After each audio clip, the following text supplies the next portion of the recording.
OutKick 360 is back alongside Chad Withrow and Paul Kuharski. I'm Jonathan Hutton. Glad you're with us. And a lot to get to today. All the headlines. Roy Williams has announced he is retiring. Chris Beard is the new head coach at Texas, going from Texas Tech to Texas. But Paul, Chad, it is April Fool's Day. It is April Fool's Day. Not a holiday that is celebrated No. on this show. We're not holiday celebrators in general. And we shared a decree with you on St. Patrick's Day about how we wouldn't do weak St. Patrick's Day content. We will not do weak April Fool's Day content. And we are not going to participate in any BS where we try to trick you with anything. You know why? We are in part a news operation. And we're not, news operations shouldn't be tricking you. You're going to hear on other radio stations and other broadcast outlets today tricky headlines where they try to pretend to trick you, or they trick you with believable news headlines. Wow, is that clever? Hey, Roy Williams retired today. Guess who else retired? Mike Vrabel. If I give you something that's believable and you believe it, I've not pulled some big trick. I've participated in time-wasting nonsense. So we don't participate in time-wasting nonsense. So anything you hear today is true or opinions based on truth. That's our pledge to you. We don't participate in this nonsense. We generally believe that April Fool's is a cute holiday for kids. My 11-year-old's going to school today. I told him to brace himself, you know, and to try to get some stuff ready. It's great for 5th grade. We're graduate school, right? We're PhD level people. And so we're going to work on a PhD level for you. And that's not April Fool's Day BS. I totally with you, Paul. I'm glad that you said that and went on this rant because it's not something we're ever going to take part in on this show. And I hate when a story like Roy Williams retiring happens on April Fool's, and I'm immediately forced to go to 5 different websites to make sure it's not a prank. It's not an April Fool's joke. Don't break news today. Don't put out a news release today. Roy Williams should have waited till tomorrow, and there should be no news. Now, it could turn out that my Yankees go out and get, God forbid, Garrett Cole get blown out today, and there'll be April Fool's headlines in the Post and the Daily News tomorrow that the Yankees are a joke, and that's understandable if news on the field turns out to be jokish. I certainly hope that's not the case on opening day for my team. But beyond that, you're not putting out false injury reports. You're not putting out fake stories. Any teams that participate in it, I think, are also foolish. And I would urge the Titans and the Vols and your team not to participate in the foolishness. Head on a swivel today with the news on Twitter. That is our decree as well. If we say something is breaking news, we're gonna make sure it actually is today. That's our promise to you. The history of April Fool's Day, I had to look this up last night, goes back to the 1500s, and today used to be the start of the new year. And if you didn't acknowledge that the new year was moved to January 1st, you were considered a fool. That's, in essence, why people do what they do on April 1st. This is the type of content I go to Jonathan Hutton for. It's this right here that you're going to get on this show and not get anywhere else. I had no idea that. I honestly, and I'm embarrassed to admit, I've never even been intellectually curious enough to know why there's an April Fool's Day. I've just accepted it as April Fool's Day and didn't know the origin of it. So this is great. I was talking about being on a 5th grade level. One of my son's teachers is going on a leave of absence for very sad reasons. And she told us, parents, about it so that we might talk to the kids ahead of it. And she's telling them today. And he's concerned that the kids aren't going to take it seriously and they're going to think that she's pranking them. So he went to school today very concerned that a very serious matter is not going to be taken seriously by some kids who are going to be on guard, as I advised him to be, for something. I would also advise not to do too serious of a prank today, right? For people that you can be too morbid with the prank, like the April Fool's Hutton, you were talking about one in college involving Eddie Vedder. Yeah, that a radio station was doing, right? Wait, did he get a flat tire and decide to move to Murfreesboro because the people were so friendly? Much worse than that, Paul. There was a DJ for a local station in Nashville, a rock station, that on March 31st, I believe his show started at like 7 o'clock. He went 7 to midnight or something.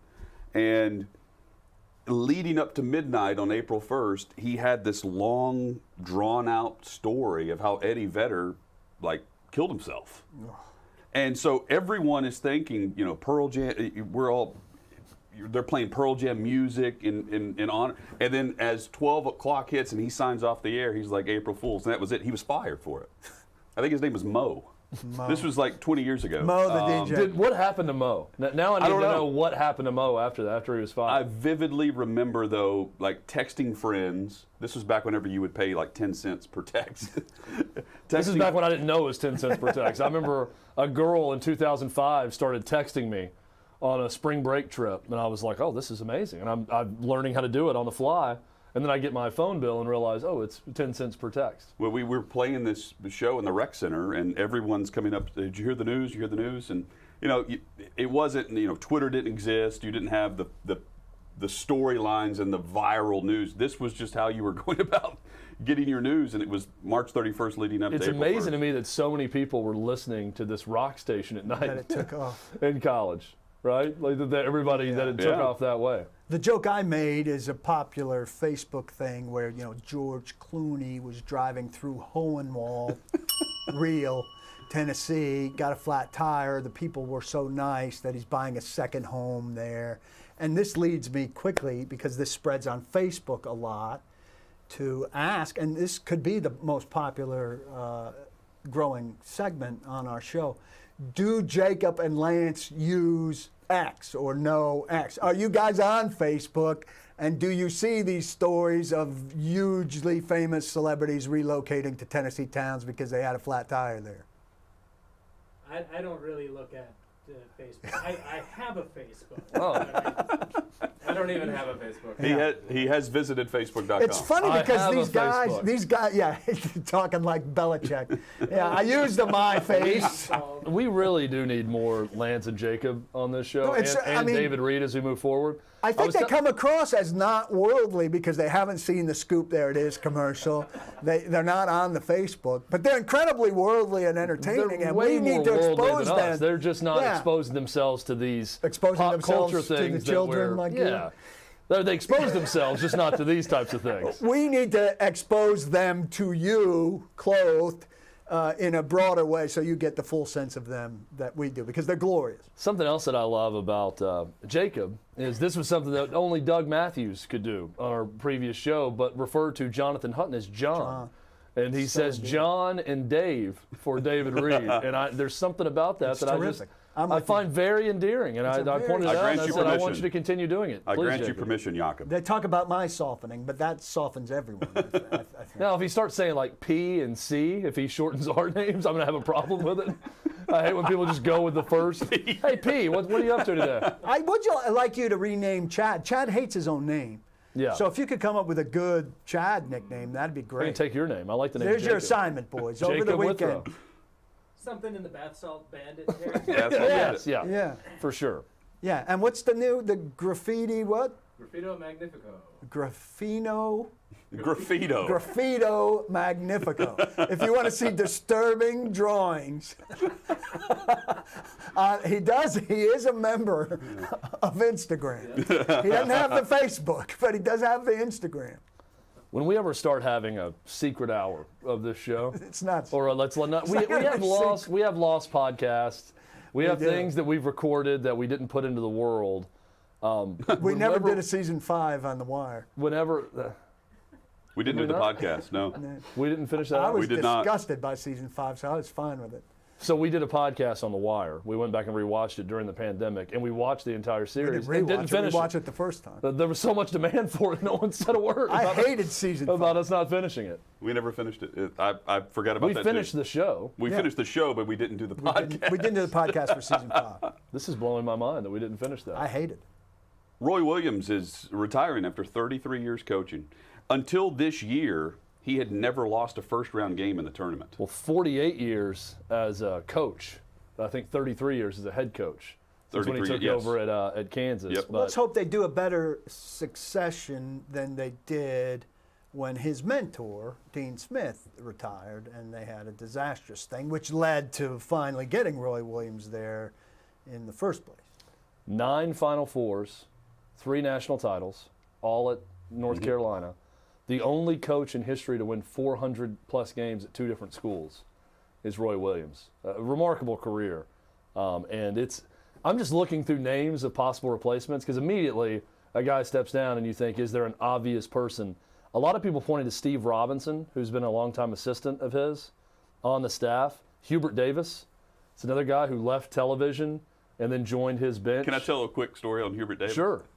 So any Hubert Davis story is always welcome. I went to MTSU, and growing up, my dad worked at MTSU, so I would always go to the basketball camps. Randy Will was the head coach whenever I was in elementary school at MTSU, and he used to coach at North Carolina as an assistant.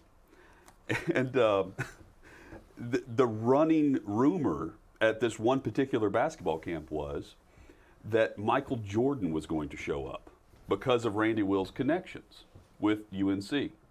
And there was he was coming in to speak in Nashville, and that was the connection. We thought he was going to swing by. Hubert Davis shows up, and everyone is just ticked.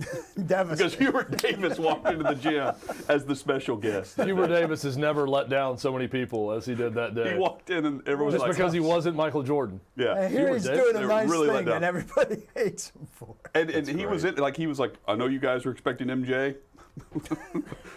Here I am. Glad you're here. And he went through a few drills, and that was it. Oh, that's my hilarious. Hubert Davis story. I love that he started with, I know that I've disappointed everyone here by not being Michael Jordan. I apologize for that. But just so ridiculous that we would actually think that Jordan would show up at the camp. I mean, the hopefulness of crazier kids things is a have beautiful happened. thing. Have happened. It could have happened. Innocence of children is one of the wonders of humankind. Can I cross off one name on this list, though, Yes. that does reference? And I'm looking at a USA Today list of possible replacements. Chad's a big list guy. When there's an love opening lists. in Tennessee, Love in the lists. state of Tennessee, he gives us a list, 10 deep, Well, plus some extra stuff. There's also a trivia game that I invented called Trivia Trifecta. That list is a feature of that. Cheeseburger, if you're watching or listening. Always Take the I'm a list. big fan of ours. Where is Please take the Cheeseburger? list. Cheeseburger needs to come back. Does Cheeseburger know how to work the internet? I doubt I think it. that would be the problem I with him. doubt it. Let me cross one name off this list. It's number 5 on USA Today's list. Jerry Stackhouse as the replacement at North Carolina. I mean, if they're looking for a highly credentialed man with a lot of self-confidence, I mean, that's a guy who's had 0 success, though, yes. at his current No, job. that would be a crazy hire. There are certain gigs, though, where they're hiring a Michigan man, a North Carolina. It's going to be a North Carolina. It will be. He will be tied in with UNC for sure. The one name on this list that I see that has there's 2. One, Mark Few is not leaving Gonzaga for North Carolina, I wouldn't think. The other one's Mike White in Florida, whose dad is Kevin White, who's the AD at Duke. But he has Talk about to a my family knowledge, I don't think rivalry. he's ever coached at North Carolina or Duke in his career. He played at Ole Miss, Mike White did, and he's done a good job at Florida. That would be a good hire for North Carolina, but it's good not a family North Carolina rivalry. guy. Yeah. We got to Yes. think now, his younger brother is the AD at Tennessee. So when all the dust-up happened with Omar Payne in Tennessee and Florida, I'm thinking you've got the AD at Tennessee whose brother is coaching the guy who knocked out your player with an elbow, which is going to be a weird part of that rivalry also, with those two being brothers. Hit us up on Twitter at OutKick360 is where you can find us there. If you're watching on YouTube, we hope you'll subscribe. Also share the link on Facebook. And today is the first day without Periscope, right? Is that right, Paul? Yeah, but like I went into it and it's still got a Periscope logo on it, and it said something like, there So was a now it's just message Twitter about it Live. being the end, but I think it's still functioning as Periscope for. I guess we'll for the refer day. to it as Periscope if you're watching on Periscope. That's Twitter, how- call it that's how Twitter we'll do it. Live. Twitter Live. Again, follow us there at OutKick360. When we come back, guys, we'll get into, speaking of college basketball, the teams that are not in the Final Four, which profile was helped the most as we look over the teams that have been eliminated. Pro days galore, and the media just gushing over every throw in 40 time. Our reaction to that. Plus, the NFLPA actually says something that we have been preaching for a while, which is if you're going to complain about the games, in the 17th game, stop complaining and actually do something when you negotiate the CBA. The NFLPA's J.C. Treader had something to say about the 17th game when we come back, which we agree with. And J.C. Treader, I think, has been good as the player president in terms of this, which we'll talk about. And he reiterated about the offseason and how good last season was without an offseason. Now, they're not going to win on that. We'll talk. I mean, they're not going to win on getting rid of the offseason because, straight up, the NFL controls a year-long calendar. And the only time the NFL is quiet is the middle of June to the middle of July. And the NFL loves it that way. So they're not going to give up April workouts that may have very little meaning in terms of what happens for a team, because we're going to write and talk about those workouts and have contact points with coaches and players during those workouts. They don't care really if it has a work product effect at all. It's just a PR effect, and they get PR effect out of it, and that's of enormous value.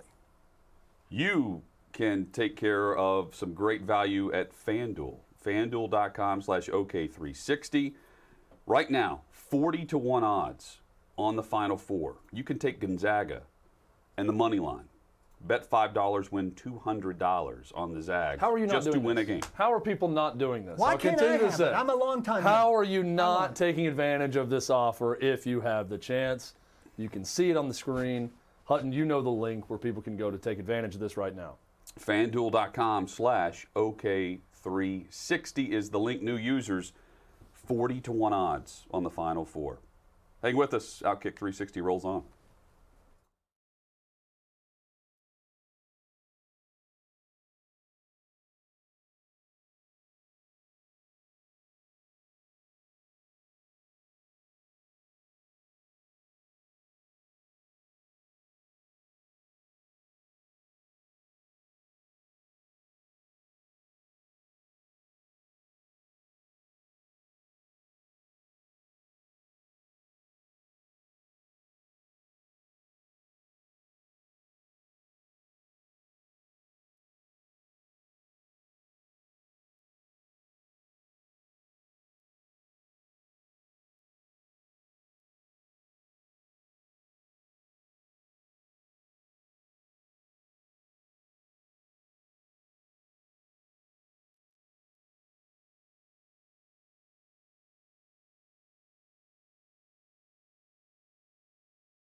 It is OutKick 360 across the OutKick network. Glad you're with us.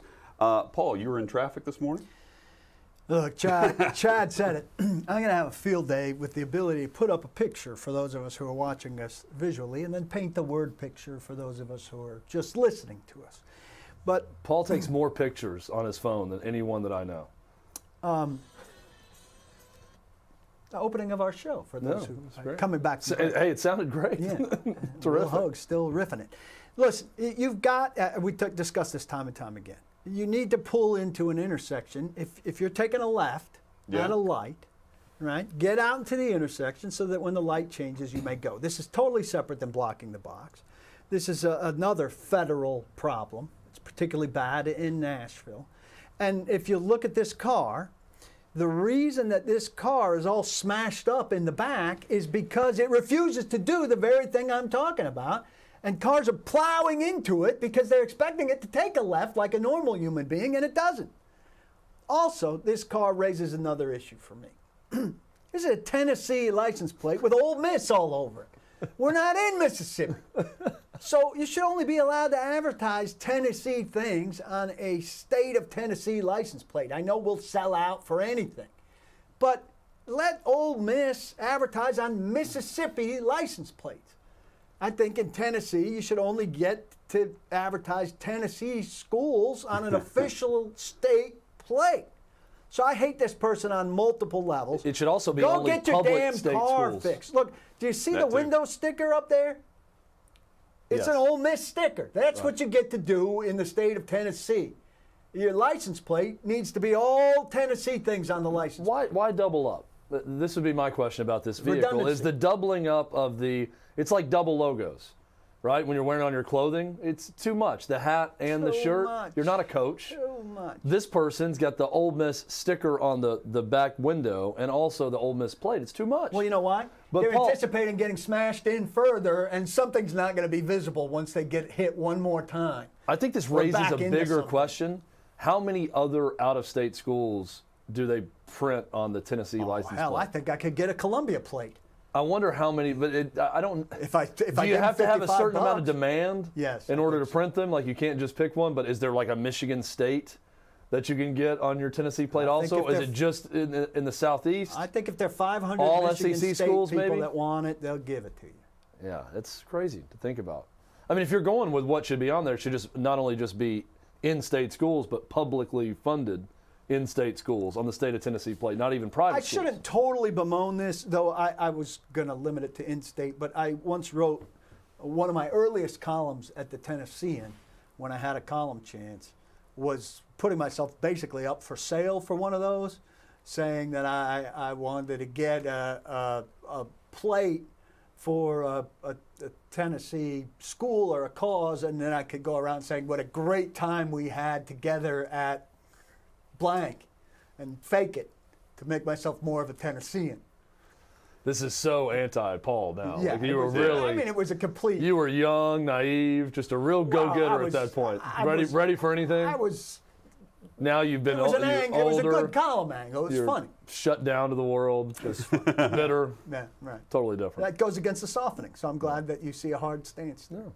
Props to J.C. Treader, NFLPA president, who the quote from him on the 17-game season said, quote, "You have to look at what we got back. Did they pay us enough for the 17th game? In the end, more players than not said yes." Thank you. That's the reason. Yeah, that's why you do it. But Now, for, it was narrow. for the players. It was a narrow win. But for the players who were 17 games, this is crazy. You voted for it. Absolutely.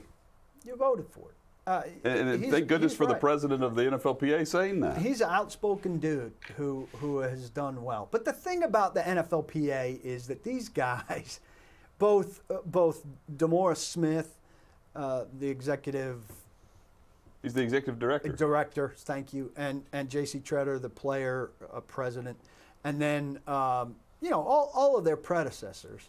I mean, here he's standing on solid ground, but they are always they're not treading smooth water, like they teach you in lifeguards. At all. They're always flailing to defend themselves because the fact of the matter is they consistently get clobbered over the head with not like a baseball bat, like the kind of club that the Flintstones have, right? The NFL just constantly bangs them with this thing in negotiations. It's the worst union, and it's not the worst union because they're bad negotiators necessarily, though they're not great negotiators. It's because the NFL has all the hand in this thing. The short career nature of it dictates that players can't play the long game and strike to make the owners bend to them. It's just a very difficult scenario. And so they lose consistently, and then they try to defend themselves like, no, we won stuff. Look, we got a week less of off season, when nobody cares about a week less of off season. I know people, it's natural to not take the side of the employer, but to take the side of the employee.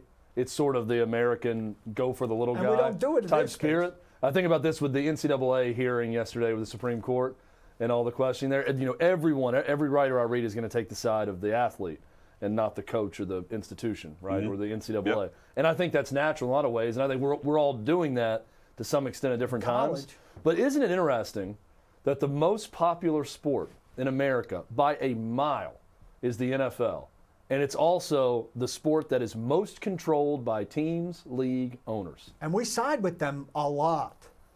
There's something to it. I'm not saying that's universally the way it needs to be, but sports where the players have the most control are slipping in popularity. The NBA is the first one that comes to mind. Number one. So I think while the common man wants to look at the employee and say, well, they need more rights than the employer in a lot of these situations, what do we really want as sports fans? Because the league that we all admire and like the most is the NFL. And the NFL is the league that is controlled the most by the owners in the league itself. And that's the group that, as you said, Paul, takes the Flintstone Club and clubs the Players Association over the head repeatedly and gets what they want. I want the coaching. And it's what the fans want in the end. I want the coaching authority. And the coaching authority comes with a bigger roster and a more scheme-based sport. I don't want the coaching authority in the fact that it's we can't know Ty Sambrailo's injury now that he says he's recovered from, and I still can't know what he's recovered from in damn March and April the season after. That's just ridiculous amount of control. I hate that element of it. But why we sign with ownership on a lot of things is ridiculous. The concussion thing, I think we're all on the side of the players in the concussion thing, but also in the back of our heads, we want our guys to be out there playing on some level. But and we're torn a little bit on that. Yeah, I want that guy to be protected, and I don't want him to be a vegetable when he's 60, but also on Sunday, I want to see him play. But that control is really only in the NBA, the player control, where you mentioned the players. If LeBron wants a coach fired, he's out. Or not even LeBron's level. I mean, the highest paid player, you be the franchise guy, and you say, I want the coach out. The coach is out. Yeah. I think in baseball, the problem is these teams, they're the prisoners of these contracts. Sure. Right? The contracts Guaranteed are now so contract. crazy, and they're guaranteed that you get a guy who Jacoby gets hurt Ellsbury early on, is- and you're screwed. Yeah. As an organization, you're stuck with this guy, and there's no way. Where the NFL, you can just cut someone and move on. Get When you out make of a the mistake, you're going to guarantee take 2 or the 3 salary years. cap hit. But ultimately, the reason that we like the NFL so much, and oftentimes I may find myself siding with ownership, Paul, which isn't a popular stance, is because owners want what's best for their bottom line. And typically what's best for their bottom line is what's best for the fans that get the fans to spend more money. And we as fans of sports that like to watch sports on television, go to games, read about them, whatever it may be, we're going to side with the owners a lot because they're not necessarily looking out for the health and safety of the players. Those are their employees that help make them money, but that's an expense to them. They're spending a ton of money on those players. They're getting nothing but money from fans. It's the most So meritocracy. they want to do what's right for their customers, and they want to give back to those fans, so those fans will give them more of their money. And ultimately, that's why I find myself watching the NFL and thinking, this league is damn near perfect in terms of fan interest and where it is right now in American sporting society. And a big reason for that is the owners have the power. It's And the I think we most have of to a- acknowledge that. It's the most of a meritocracy too. The non-guaranteed contracts are Yes. the thing. You get it out of the. It's mostly guaranteed for the first 2-3 years for good players, but you're not on the hook for 10 years like a baseball contract. You know, I think the Yankees are still paying Dame Jacoby Ellsbury, or they just finished. They got absolutely nothing out of Albert the guy. Bell is still getting paid Right? for the Mets. Yeah, these guys. And so it's Bobby a Bonilla's getting a meritocracy paycheck in from someone. terms of if you're not good anymore, we're going to go find the next guy who's good. So in that regard, the NFL is the best for sure. Completely agree. Pro days, though, not always the Not best. a meritocracy. But if you either. follow the NFL media, you would think that every pro day is the greatest pro day in the history of NFL draft coverage. The throws against air, the 40 times, which are not in sync this year because the combine didn't take place. So we're going by whatever takes place at these pro days. Every time is just phenomenal. And I don't understand the quick reaction to proclaim that the latest workout is the best These workout. exceptional 40 times are rolling in. and everybody's like a puppy. Without question. Awaiting a treat. Not just even questioning the time. breathlessly panting, taking this in. And there's so little talk of the inflation of these numbers. We talked the other day. Somebody looked, God bless him, I wish I could credit who it was, that Penn State's 40 times are, on average, 3% better. 3% on a 40 time is a significant Than what they actually amount run. Than what they run at the combine. All right? You know, so what's the consensus time? I hope teams are doing this. Now, let's put up this slide. Adam Schefter sent this out. So should I call it a slide? Is that the right term? PowerPoint presentation. One, right? Yeah. Yeah. Please Is turn that to the your right thing to syllabus call it on a this slide? page. What are we in class right now? So here's As you see on this slide. Jabril Cox, okay? Mm-hmm. And this is the kind of thing, Schefter sent this out. LSU is putting this out, right? So, and we were talking about moving away from 40s in general. So that somebody's putting this out, I absolutely love, right? His game speed in miles per hour, his average game speed, his drop off over the course of a game. This is All a of these this is kind a of numbers. stat This is new age and stuff. measurable that I love. Me too. The game speed, when you hear how fast Derrick Henry ran on a touchdown or whatever, I love that. This is something that just came into play like the last year or so, I feel like. But I love that. Well, teams have access to this kind of stuff. Everybody in every practice and every game on any Power 5 team, probably down in Division II now, is wearing a tracker right below his neck Yep. in a sleeve that gives you access to this kind of number that has to mean more to teams now than a 40-yard dash time, and certainly over the course of the next several years is going to come to mean more. So you get a combine 40 and you can compare it to all the combine 40s you had before, and as a comparative statistic, it's still important. But these numbers that we just looked at are the real things that tell you about how a guy performs. And I think gradually there's got to be a shift. And with some high analytic use teams, there probably is already a shift where they look at some stuff like that more than they look at the conventional stuff. And here, the football community is being force-fed these ridiculously fast. Everybody's running a 4.5. I mean, everybody. I'm talking linemen are all running 4.5. I guess my question, if everyone's running fast, what difference does it make? Right. Right? Yeah. Everybody's the same. If everyone's running a 4.44, that was Justin Fields, right? Yeah. 4.44. Yeah. If everyone's right around that number, then it doesn't really matter. And here's the other thing. Justin Fields made an incredible throw against air, right? He rolled to his left, and he threw an incredible pass to a For the record, I receiver. too would like to say I've made some incredible throws in my life against Against some great throws. Nerf balls. Yes. Right. Downfield, it was beautiful. And all the draft guys on Twitter were like, oh my God, look at this throw. 2 days later, Kellen Mond makes a similar throw. It's better. It's a better throw. Now, I didn't hear the hype about Kellen Mond because Kellen Mond isn't one of the 5 best quarterbacks in the thing.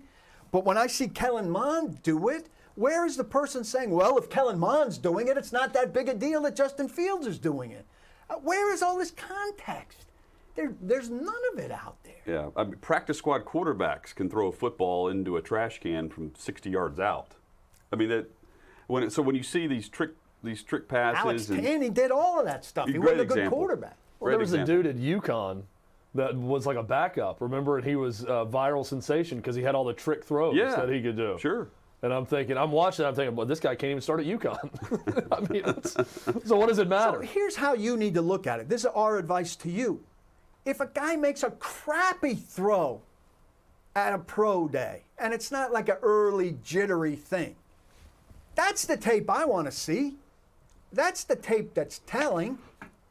If a guy who's expected to run fast runs slow, that's the news. All this, the outliers on the bad side are notable. All this good stuff that's expected, why are we excited about it? It's expected. Again, like if your toddler who's being potty trained does it, that's good. The accidents are the issue.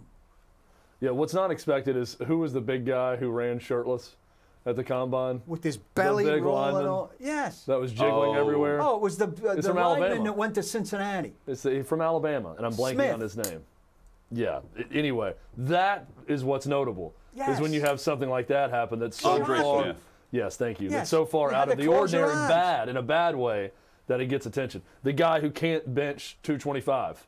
You know, they occasionally have those stories where it's like this guy did 2 of 225, just something crazy that's just way below what everyone else was The doing. guy who's out of shape. Yeah. Those are the stories. All this expectation stuff. Why do we want to fawn over these kids? It makes me uncomfortable. And again, we're here for all the NFL draft news. We love it. But if all the news is exactly the same, And positive. what's really being reported? Like there's no digging. You're just regurgitating the digits on a sheet of paper. And it's like it compares to what I said last week. I think when somebody wanted me to rant about everything, and I said if I rant about everything, it waters it down. And it's like the guy, and I got somebody specific in mind who likes everything. If you like everything, you like nothing. It's like David on our YouTube chat. Like if he hates everything about our wardrobe every day, What's it mean? yeah. Glad you mentioned that. Yeah, here it is. Oh, we have David? We have David today. Why is Paul still wearing his pajama top this late in This the was day? unpredictable. Did he run out of clothes? Are all his tracksuits at the cleaners back in Newark?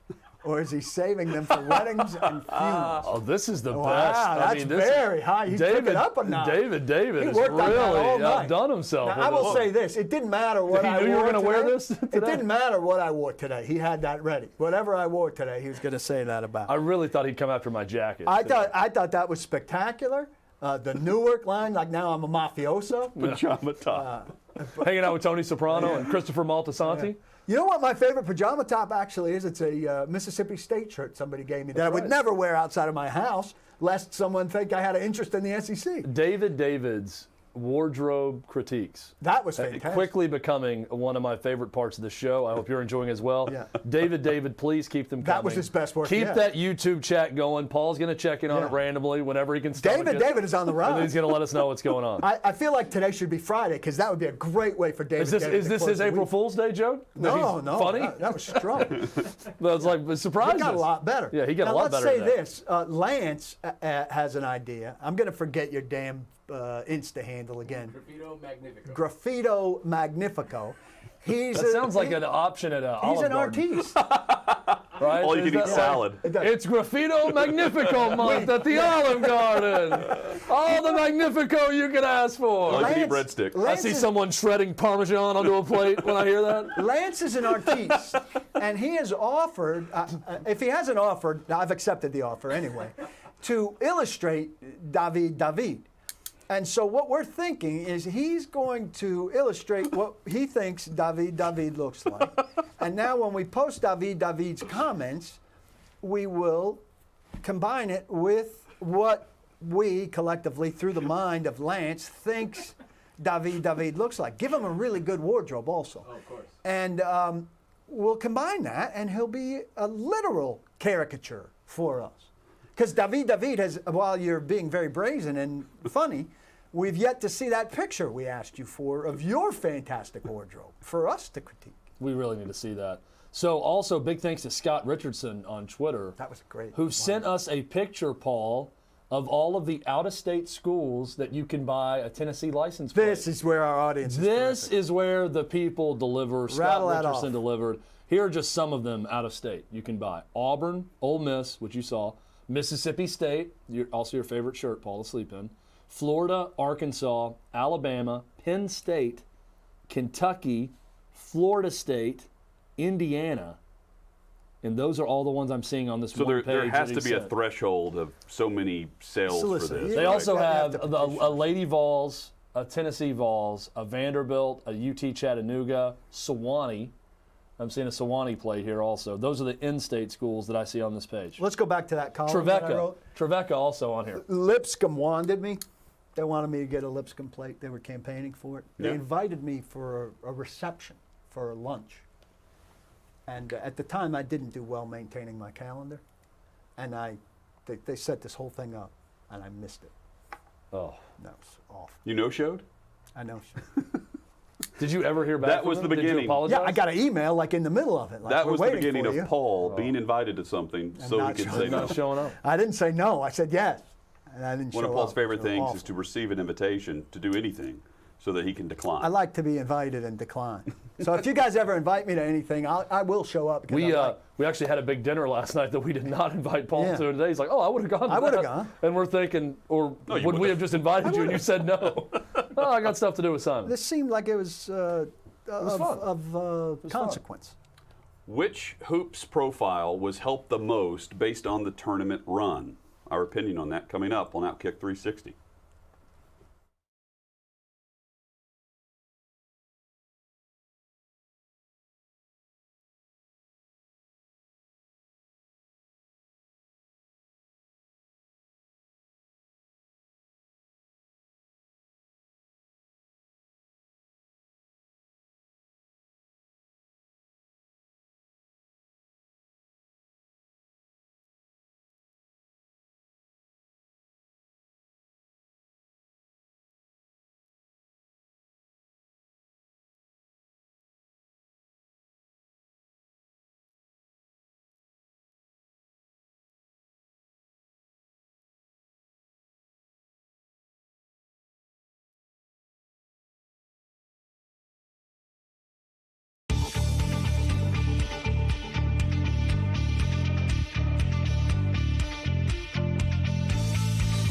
How did I meet Paul Kuharsky? No one ever really meets Paul Kuharsky. It's more like you're abruptly confronted with the presence of Paul Kuharsky. That was certainly the case for me. I remember listening to him on the radio and thinking, this guy can't always be this way. Let me tell you something. He is always that way. The first story I heard of Paul was him running into Steve Gorman, drummer for the Black Crowes, in the parking lot of the old radio station, and telling him that he loved his earlier work and that he was bad live in concert. That is the Paul Kuharsky I know, and it's the Paul Kuharsky that sometimes I love.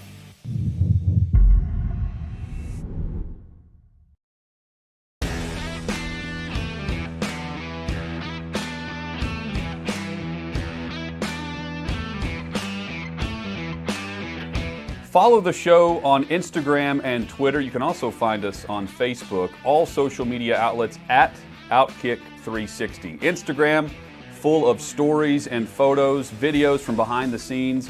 You can interact with us there. And on Twitter at OutKick 360. We read tweets live during the show. You can interact with us no matter the time of day at OutKick 360. Find us on Twitter and Instagram.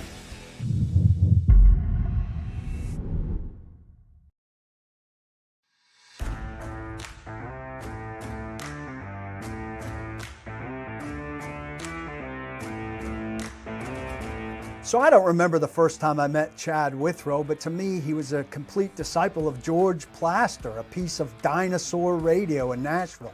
And I wanted nothing to do with that. Hutton and I were going to be paired together, but we didn't know who the third guy was. Clay Travis called me, put in a word for him, and the boss wanted me to sit down with him, and we had a good chat. It went pretty well. I said, I want Joey Kent, but if I can't have Joey Kent, this guy seems like he'll be all right.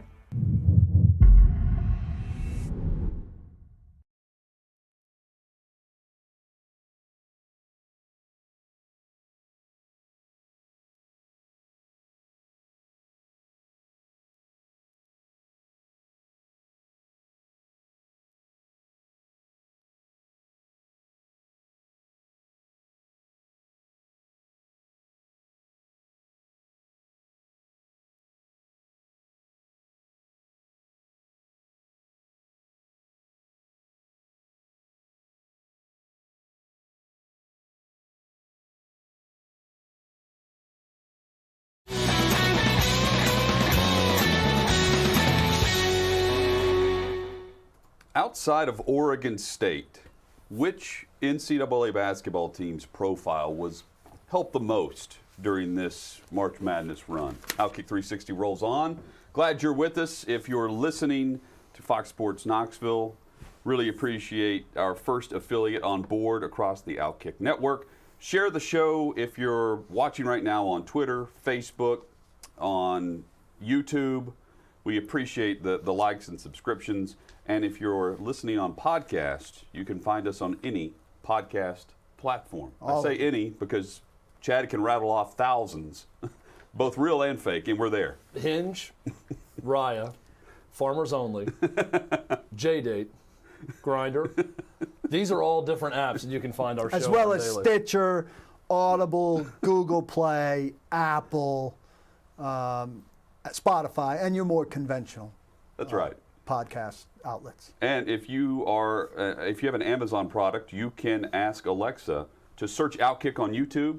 The show will pop up immediately. Bam! Paul, your question was, sorry, Hutton, your question was so good, I'm actually going to tweet it out right now as a discussion question to get some responses. Follow us on Twitter at OutKick360. Outside of Oregon State, who comes to mind from the tournament? And this is Chad's going so big. the way you initially phrase it, non-Final Four team, right? Non-Final Four team that has boosted the profile most Chad's going big. over the I'm last going 2 small. weeks. Yeah, I think there's, to me, two pretty obvious questions or answers to this. I'm going Michigan because Juwan Howard in year 2 was a great storyline all year. They get a number 1 seed.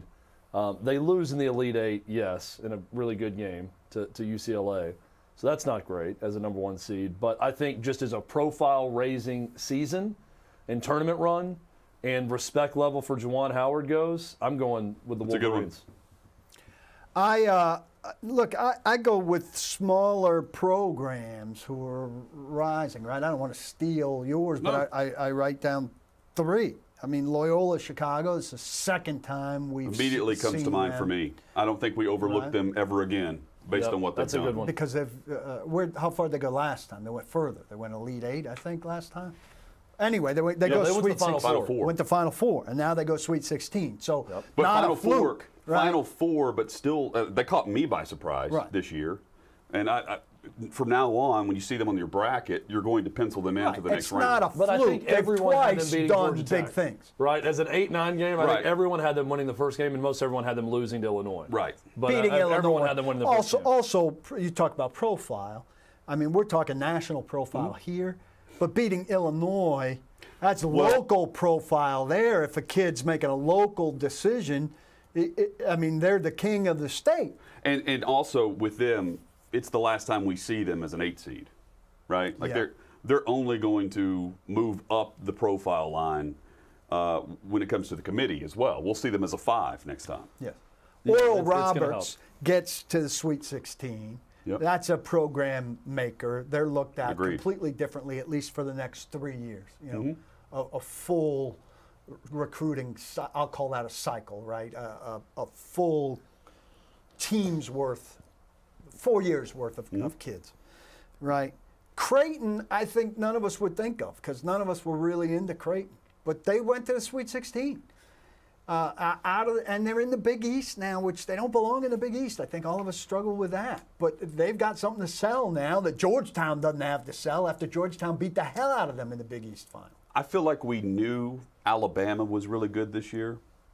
I feel like the country now knows Arkansas is right there on the cusp of being back Yeah. to what we thought in the 90s. Well, Arkansas is a great one with Musselman. But this was such a crazy tournament in March that I'm going to say 2 names of schools that won in the first round that we forgot about the next weekend. That you could argue, well, they raised their profile with those wins. Ohio and North Texas. They beat Virginia and Purdue in the first round, right? 2 teams that have had a lot of success and a lot of tournament success. But that's just how crazy this was. And I'm not saying that they're on my list for the top one, but that's in a normal year, a 14 or a 13 winning is going to be the story of the first round. There's one more that you forgot that fits right in with that. Abilene Christian beats Texas. There you go. That's another one. They haven't even been a Division I program for that long. so for all these schools, obviously we listed the biggest ones first, and I think Loyola, Chicago. In the tone of your question, I think you're too big with Michigan. I mean, Michigan's already got an enormous profile. Well, what I mean by You know that what I is mean? It's back. it's not it's just new. it's more of a under Juwan Howard now. He's taking over from what John Beilein accomplished in bringing Michigan all the way back and just continuing it. The to where floor is they're- higher. They are a national power in contention for a top seed in the tournament year in, year out under Juwan Howard. I think the thing, too, there's is, different though- levels of raising the profile, right? Yes, right. Theirs is almost sustaining the profile Yeah. under Juwan Howard. But all of these schools that we mentioned, and this excites me. I'd love to be on one of these campuses as a admissions, not the admissions director either, just an admissions officer. Watching the change in applications, watching the change in campus tours, watching the change in the student body, vibe, and everything. We have a friend who went to Abilene Christian. Now when you have that introductory conversation with somebody and you get to the where'd you go to school, and she says Abilene Christian. Previously, everybody would say, "Where's that? What's that about?" And now they say, "Oh, you beat Texas." You're in the, the you're damn the team who tournament." beat Texas. That's Whenever I hear Weber State, I will forever think about Harold Arsenault and the run Yes. they went on in one tournament, and he was the star of the tournament that no one knew about going in, who was averaging 40 a game.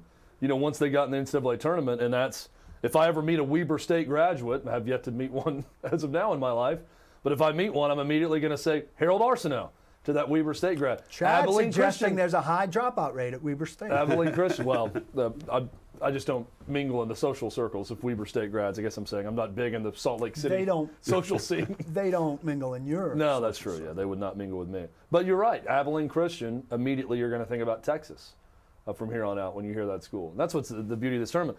I'll go completely off the board also with someone who, to me, pretty surprisingly, their profile has raised this March. Didn't even play in the tournament. Memphis. Memphis went from disappointment in the eyes of many to Momentum. boy, they kept playing hard, Yeah. and they look good in the NIT, and they get everybody back, and they got a good recruiting class coming in. They don't lose anyone.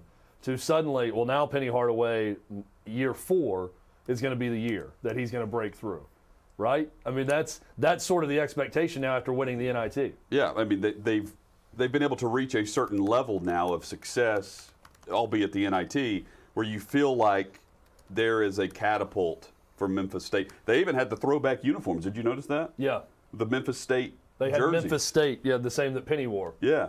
I did notice that. Yeah, there's a momentum with the What do you think program about that? despite not making the What do we tournament. think about throwback uniforms that go to no longer the name of your school, or like the teams that go to past names of teams? I'm okay with it more in pro sports when you're going to like if the Sacramento Kings wear Rochester Royals jerseys, like that's kind of cool when The you go throwback. back way back in time in the throwback. Not sure that I like Texas A&M, wasn't it like A&I or something? They had like a different name at one point in their history, or Memphis is now not Memphis State, but they're going to go to Memphis State in a game. I thought it was cool to see those uniforms, but part of me is like, it's not even the name of your school though that you're wearing on your. Confuses New Jersey. the listener, It does. It does. as we were once told it- about a guest that we. That's right. wanted to Yes. have Yes. on. Don't want to Easton- confuse anyone. Easton says you said non-Final Four, but why leave out UCLA? Because we said non-Final Four. Yeah. And he goes on to say, I'm by no means a fan of the Pac-12 or the state of California, but they've been so impressive. Folks were very underwhelmed with the hire of Mick Cronin. If you remember, they hired Mick Cronin because Rick Barnes eventually turned them down after about a week flirtation with UCLA and then Where did re-upped Cronin with come Tennessee. from? Cincinnati. I'm Cincinnati. so carried away And he with was Ham. there. Did I read this right that he was in Cincinnati for 13 years? It feels like he was at That Murray sounds- State not that long ago. I know.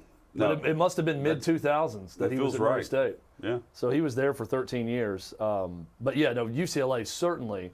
And Mick Cronin, because of his dad, he's always been this sort of known as a rough, discipline-minded coach. There's not a lot of warm and fuzzy with Mick Cronin. And you can see that on the sideline. But I think that his persona has softened because of his dad in the crowd. And them showing that to where now it's much more of a player's coach type guy when they show Mick Cronin. And a run to the Final Four will do that also. My wife Claire says, Paul would love to see you in a tracksuit wearing a big silver chain necklace. Yeah, I just sent her a picture that I've also sent to Jacob that hopefully we could get on screen here. This is what David Reed, or Dave Reed as Jacob called him, thinks that David looks like. Yes. And I sent that to With Claire. the star of David on the chest. David. There's David with more David on his jewelry. Is that from Ocean's 11? That is. That's from one of the Ocean's movies. Such a good. I think it's Ocean's 11. I forever will think of David as that guy now. No, I'm going to think of it as whatever Lance. David. Whatever I think we should Lance do a draws up. tryout every day. We each give our own image of what David looks like until he gives us the picture with his wardrobe. So that was David Reed's, right? That's his. So, Paul, tomorrow you're good at sending pictures in. You send it in, and then that was Saul from Ocean's 11, right? Wasn't that the character's name? Yeah, I think so. So you send in who you think it is, and we'll continue with this until he shows us a picture. Chad's recall. I've got the image in my head, but I Amazing. can't think of what movie it's from. You're right, I'll it is describe Saul. it to you, and you'll come up with. Yeah, it's the actor's famous actor. He played Monica and Ross's dad. Yeah. Oh, I know in Elliot Friends, Gould. and Elliot Gould, thank you, yeah. I was blanking on the actor's name for a second. Hit us up at OutKick360. You can also chat us up I know at who it is. YouTube. Paul is monitoring YouTube chat. I figured who it is. I'll have my picture after the break Oh, of David. wow. Hang with us. OutKick360 rolls on.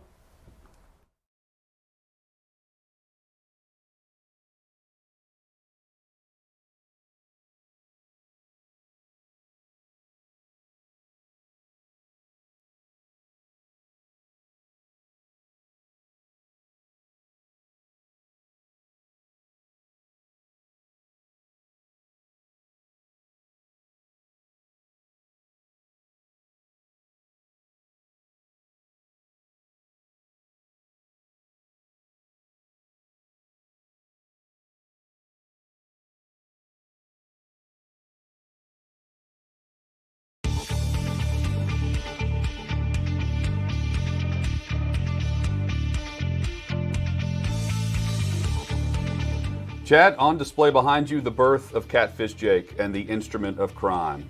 Jacob Waddell, huge fan of the show and a great friend of ours, threw a catfish on the ice in Game 1 of the Stanley Cup Final, the Nashville Predators at the Pittsburgh Penguins, and he was charged with disrupting the peace and charged with using and possessing an instrument of crime, which just happened to be a catfish that he threw on the ice. And here is the court summons from the Honorable Jeffrey A. Manning. We display it proudly. The Honorable Jeffrey A. Manning, the Honorable Jacob Waddell, the reason that we went to Augusta National for the first time, the reason that we had a sticker of our previous show on the catfish that hit the ice. Now the one thing we need to do, Hutton, is just get this man an OutKick 360 sticker so he can place it on a fish of some sort and throw it on the ice of a big NHL event. Our next big goal is to have one of the catfish that's on display at Bridgestone Arena named after Jake.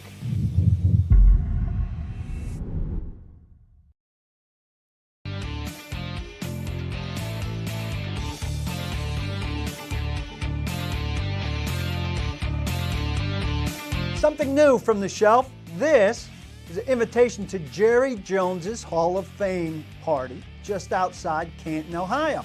I got it because I'm on the selection committee. It was +1. But there are 3 of us. Who perturbed me last at the time? Hutton got the golden ticket. Literally golden. There's Jerry on the back in gold. They had golden wrapped hamburgers at the end of this event where we watched Justin Timberlake performed Not From Far Away. We drank with Derek Dooley, and we toasted with Amy Adams Strunk. Later on, we met Chad in Cleveland.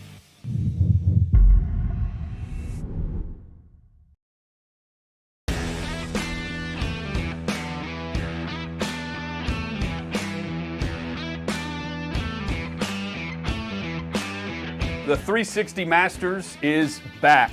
Hey, it's Hutton. Hope you'll join us on June 10th for a one-of-a-kind event with OutKick 360, other great writers and producers from OutKick, including David Reed, who will throw his back out again for the 2nd annual event. Thursday, June 10th, you can sign up on Eventbrite or just follow us on Twitter at OutKick 360. 100% of the proceeds will go to the Leukemia and Lymphoma Society of Tennessee. Hope you'll join us for a great event. Get your team today and join us at Topgolf Nashville for the 360 Masters.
OutKick 360 and the Tennessee Power Hour is here. Alongside Chad Withrow and Paul Kuharsky, I'm Jonathan Hutton, Lance Lee, Jacob Swanson, David Reed, Emma Notestein, making the show happen for us.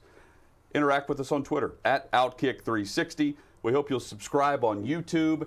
And if you're listening right now on Fox Sports Knoxville, give us a shout out on Twitter, again, at OutKick 360. Someone on Twitter, and we're very honest on the show with both good things and bad things that come our way. Someone on Twitter, I think it was Catfish Jake, who was saying he got his gear with that 40% off offer, which is now expired, but his OutKick 360 merchandise. Great sales pitch. So, yeah. Eat your heart out, everyone. Full price right now if you want. By the way, you can get 40% off right now. April Fools. No. So he took advantage of that, wearing the shirt, and someone replied to him and said, I really like those guys in that show, but just can't get into it with them on video. They're just not as interesting on video. To which I would say to that person, then listen to us on the podcast. Yeah. Then you don't have to see us. Yeah. You can subscribe wherever you get podcasts, Apple, iTunes, Spotify, Twitch, Stitcher. Farmer's Almanac. Yeah, what are the other ones? Farmer's Almanac. Yeah. I can't think of that name no matter Farmers what. Only. Farmers Only. Yeah. I'm not qualified to be on there. So just listen to the podcast. If you don't like us on video, you can always do that. But I would say that Lance and Jacob do a heck of a job producing the video content with sure this, and maybe give that a shot. Dana Franks in the YouTube chat says, I actually quite like Paul's shirt. It suits his coloring. It So looks it's very good with warm. It makes And you today look it's very comfortable. cold. It makes you look more tan than you are, thank which you. I think is a good thing. I'll take that. We're continuing with the David, who's become a character on our show, though he's was in relative hiding today, though he's emerged. I don't see him right now. But we're talking about what he looks like, and David Reed offered what he thinks he looks like. Yeah. I've got an offering as to what I think he looks like. Oh, yes. That is Wedding Crashers. One of the Cleary brothers. Yes. That is. But I think he behaves like him as well. Kind of off in the corner. I don't know if he's painting. He's doing something weird and behaving very socially playing awkward. tummy sticks. Yeah. Well, no, I don't know if he's doing That's that. a game that he tried to play in that movie. I don't Vince Vaughn's know character. if he's tying Vince Vaughn to the bed, but he's got some very strange behavior going on, and he's socially outcast. If you're joining us for the first time this week, earlier this week, David hated on Chad's shoes. Yes. Yesterday, he hated on my shirt and the collar, saying the collar was too tight around my 17-inch neck. Well, and you weren't buttoned all the way up. It wasn't like you were wearing a tie where your shirt's completely buttoned up, so it didn't even matter, right? And today, go ahead, put up that comment today, because this was a much more well-crafted. It's as if he had writing help. He said, hey, help me craft Maybe this. because David is it's multiple very people. good. It could be multiple people on the account. So we got the I don't know smart about that. person with it. But he wrote, why is Paul still wearing his pajama top this late in the day? Did he run out of clothes? are all his track suits at the cleaners back in Newark, or is he saving them for weddings and funerals? I don't own a single track suit. I don't believe in sweatpants. I wear shorts around the house. I don't believe in wearing sweatpants out of the house for anyone. I think it's inappropriate. I think it's no effort whatsoever to throwing on a pair of jeans. Unless you're going to the gym, it's inappropriate. And I'll take it a step further. Wearing pajama pants to go out anywhere Beyond your mailbox infuriates me when I see people out at like Cracker Barrel on Saturday morning and they're all wearing matching pajama pants. Put on some pants, people. But that you eat the land of sweatpants. You eat your eggs and bacon and everything in your house in those, not when you go out into the Jacob's public. putting it on you for going to Cracker Barrel. Oh, that's what you should expect. Look, I will kill somebody if they dare Now, that's to a tell me little that close Cracker Barrel's because a not lot good. of shootings go on at Cracker Barrel. I will make the death threat right now on this show. I will murder you if you tell me that Cracker Barrel is not a delicious meal. Why don't you just go across the street where you could cook your own eggs? Yeah, there's something about that where I go to a restaurant, I want them to do. I'm work. very intrigued. It's by weird. that I'm very cook your weird own like eggs. that. I might go there for lunch after the show. Yeah. No, I can't. Well, I got to get home to Yankees. Yankees first Opening pitch day, happened 4 minutes ago. While we're discussing Paul's wardrobe, you're wearing bamboo. Well, this is not the point of what I'm sharing with you, though I knew that you would shred me for this, and David's probably going to have a field day. But I wanted to wash the whites because these new shirts that I'm wearing under this shirt, David, comment on that, ask to be washed cold. Undershirt that wants to be washed cold, which is a pain. To wash whites in cold is a pain. But it's the way it asks to be dried that is conflicting to me. Here we go. See here, in the biggest print, you can pick apart the small print later. For longest life, Oh, it's made in China. just like the Made in America, Make America Great Again hats. For longest life, wash and dry on cold. Dry on cold. How do you possibly dry on cold? Does your dryer have a cold switch? Drying, by its very nature, involves heat. This is the craziest tag. Teresa thinks it's a misprint. It would seem to be fairly cutting edge if you had a cold dryer. Cold dryer. I've never heard of that. I'm going to get one of those. I took it to mean lay flat, which is what I did. I laid it flat. 96% bamboo. Bamboo is very cool. So I'm wearing the warm shirt over a cooling, dry fitish type of. What did you pay for the bamboo T-shirt? Okay, I got 4 of those T-shirts, a pair of underwear, and a pair of socks for $100. 4 T-shirts. Say that again. 4 T-shirts, underwear, socks. For $100. $100. I am on a lifelong search for undershirts with collars that remain in a good collar form for a long time. Was this an Instagram I have purchase? shopped. Yes, Mr. Davis is the name. I have bought Tommy John. I have bought Duluth Trading Company Yep. with you, I think. Yes. Jakob Swanson in from Duluth, Minnesota. Yeah, is that a big store for you? It's based out of Madison, Wisconsin. SOBs. Lifetime return policy on pants there, though. How about the Those- undershirts? Because the collars have not held up. Those damn carpetbaggers have been profiting off Duluth, Minnesota for years. Those I don't Madison, understand Wisconsinites. why a T-shirt can't be made with the whole point of the shirt is that I want this collar, when you can see it, to, keep its form. We'll see if Mr. Davis does it or not. First, I have to wash it on cold. Then I have to find a cold dryer. If you think the investment in the shirts was expensive, wait until I buy the A cold lot dryer. of requirements for the $100 T-shirts. Why the undershirt? Why do you have to wear undershirts? Is there a reason? I just feel more comfortable. Feel more in them. comfortable? I don't wear them under short sleeves anymore, but under long sleeves I do. Josh on Twitter says, Paul saying that he isn't qualified to be on Farmers Only, yet your shirt says different. Well, I didn't grow the bamboo. I just wear it. No, I think the design of the shirt looks very Yeah. farmer-like. Paul, your shirt looks like you're about to go haul some wood or something, chop some wood. I thought I was going to split go some sing logs. Grudge. This is Sing the Grudge. This is the manliest you've ever looked. Grudge. in this shirt. I'm going to go sing a new variety of rock and roll, not grudge, but not grunge, but grudge. Yes. This is V-Love like an artist says I like, Scott Miller, there who is came a up with county music. There's a no heat feature on V-Love's dryer. No heat? No heat. So I guess But that's that's cold. not cold. That's air temperature. This is like Room temperature setting. Now we're into these philosophical debates. Like if a tree falls in the wood and no one's there, can you actually hear it? If there's an absence of heat, isn't that by definition cold? No, I think room temperature cold? Again, For a dryer, an I think it absence would of be. all heat For a would be dryer. cold. Absence of all heat would be cold. No heat is the feature, right? So if something It is says spinning cold. with no heat, It asks for cold. It wants air conditioned drying. I think we're really getting to semantics here because I feel like I no think heat so. equals cold. See, I think no heat equals like open the windows. These are the big but don't questions turn you on come to air the show to have answered. Is the absence of heat actually cold, or is it just no heat? I think it's just no heat. Look, I think you have 3 settings, right, in your house. You either have the heat on, you have nothing on, or you have the air conditioner on. Right?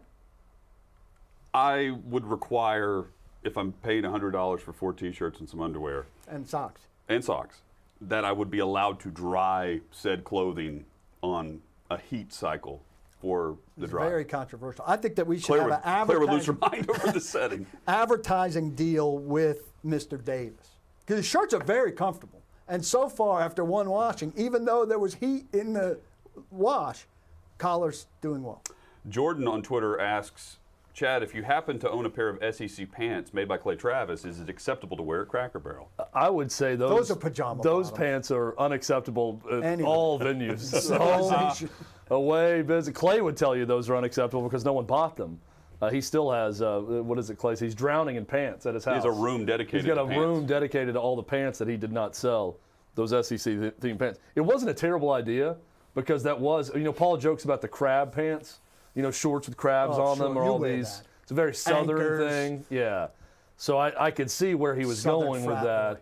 It was also of the era where Derek Dooley was wearing the orange pants. That got a lot of that. He had like a made in Italy, remember? He had like an Italian tailor that made them for him. So I could see where he was going with that. But yeah, the SEC pants just didn't really Wear pan the out. crab shorts with a long sleeve, like very thinly striped shirt and a tie.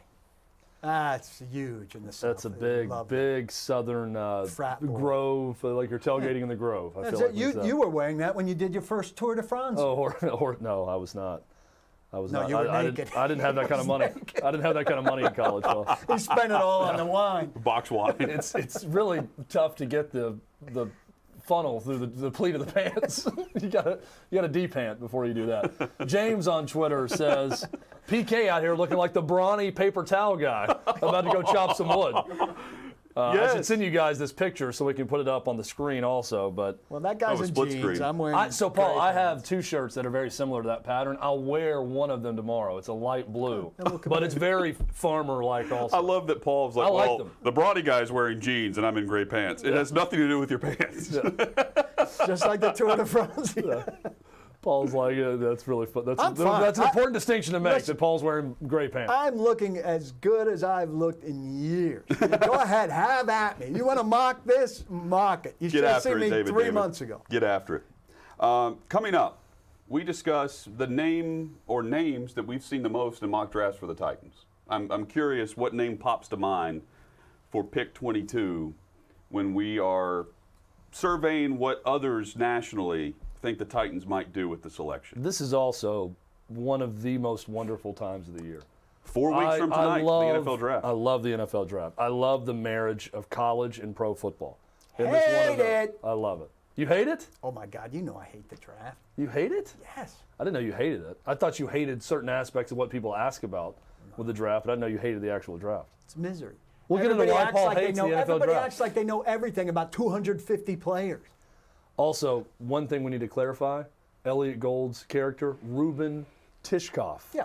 Not Saul. Saul was a different. Yes. There was a Different Saul in the character. movie, though. There was a Saul. It Okay. was the Yeah, older, Saul is the old bald guy. bald gentleman, yes. Yeah, with gray hair around the side.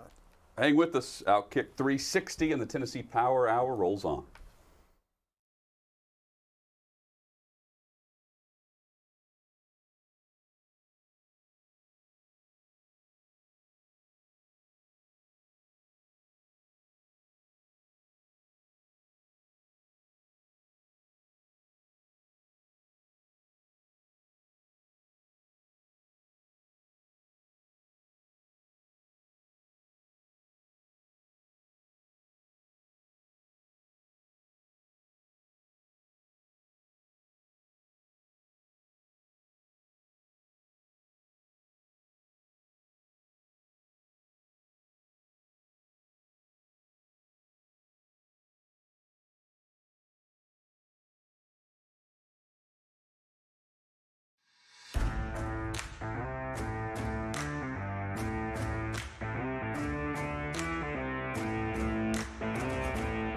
How did I meet Hutton?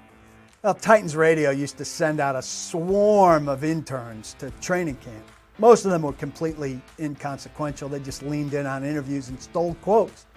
But Hutton was a little bit more substantive, and he wasn't scared of me. All of them were scared of me. So we struck up a little bit of a friendship, and then we had sex. No, then he was at the radio station all the time, and I was working more and more at the radio station, and we came to figure someday we're going to have a radio show together. I thought it'd be with Joey Kent.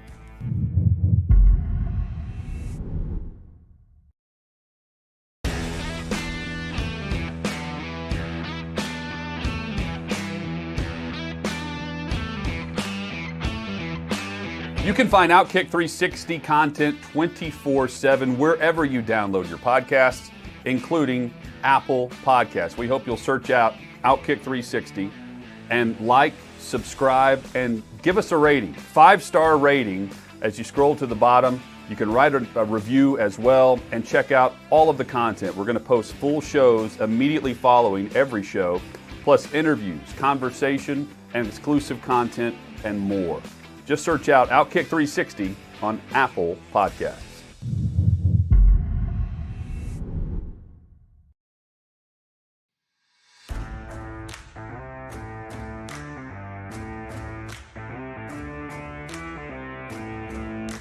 How I met David Reed.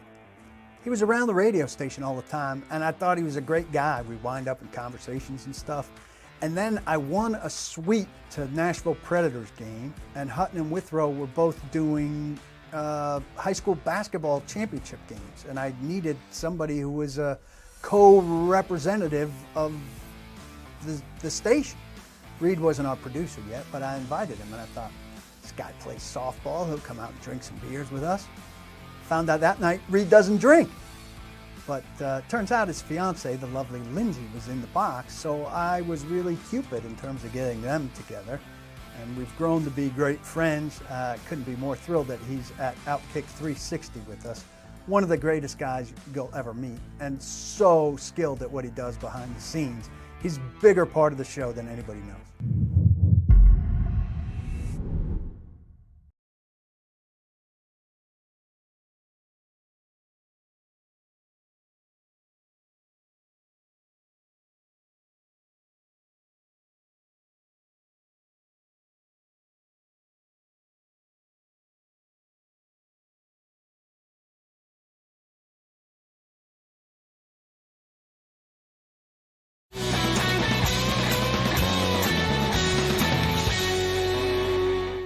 Which name are we seeing the most for the Titans at pick number 22? It's OutKick 360. Glad you're with us. Guys, for me, it's Christian Barmore, the defensive lineman from Alabama. For all the needs and the discussion of wide receiver and defensive back for the Titans, I see defensive line most often in mock drafts from those nationally that are respected for their opinion this time of year. Would not be a terrible pick. I mean, it's hard, though, with the need. But I mean, if you go Simmons, Barmore, and Danico Autry, you've got an awfully good three-man defensive line. But that's in base. You're in nickel an awful lot. One of those guys is not going to be on the field. Now, I don't mind having a three-man rotation there where you don't have guys like Matt Dickerson on the field or on the team. But aren't you in a position where, you have to address corner, receiver, third edge guy ahead? And is Barmore playing nose in base? I don't think so. So you don't even have a nose then in your top three defensive linemen if he's the pick. It's kind of the problem of winning 11 games, right? Is the cliche is best available player, but the Titans should do that at pick 22. Titans are not good enough There's to take best available player. 3 or 4 elite corners that are likely to be drafted by pick 22. Yeah. Wide receiver, there's 2 or 3, 4, now that I think of it, that will be selected prior to pick 22. After that, I think you would get to defensive They line. usually take best available player at a position one of tight need. end. And this year, it should be best available player at position of dire need. The two that I see Yeah. the most are J.C. Horn and Jalen Phillips. And There's I wrote, no way J.C. Horn's going to be he's there. gone. I wrote a piece about it. I hate seeing players mocked who aren't going to be close Yeah. to available. Yeah. You know, he's rated at worst the third best corner in the draft.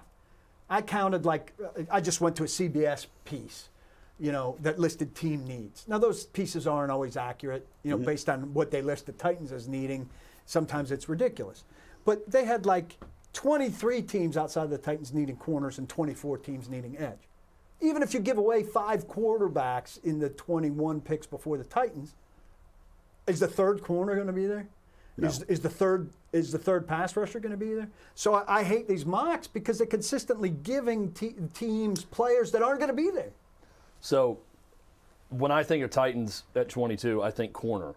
And I'm just looking at different mock drafts. There's a lot. Hutton, you mentioned Barmore in defensive line. But if I'm thinking of a position, I'm thinking about a rotating cast of whatever corner is available.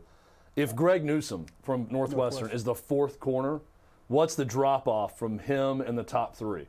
Because you had mentioned all the elite corners will be gone, but he could be the fourth corner, could be there at 22.